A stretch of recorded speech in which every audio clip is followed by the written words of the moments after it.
বাচ্চাদের নজর লাগলে কিভাবে বুঝবেন? বদ নজর অনেক সময় বাচ্চাদের উপরে পড়ে। এখন এর থেকে বাঁচার উপায় কি? এই বিষয়গুলো আমাদেরকে অনেক সময় স্মরণ রাখতে হবে। বাচ্চা, বিশেষ করে মায়েরা অনেক কষ্ট করেন যখন একটা বাচ্চা লালন পালন করেন। এই বাচ্চাকে লালন পালন করতে, বড় করতে যে কতটা কষ্ট হয় একমাত্র মাই বুঝে। কিন্তু বাচ্চাদের অনেক সময় বদ নজর লেগে যায়, অনেকে এটা বিশ্বাস করতে চায় না। আল আইনু হাক্কুন, বদ নজর এটা সত্য।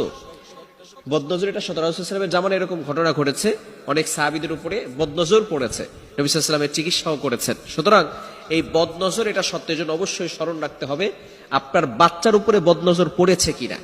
অনেক সময় দেখবেন আপনার বাচ্চাকে অনেকে দেখতে এসে বলে অনেক সুন্দর হয়েছে, এই কথার ভিতরে বদনজর থাকতে পারে। কিভাবে বুঝবেন আপনার বাচ্চার উপরে বদনজর পড়ছে?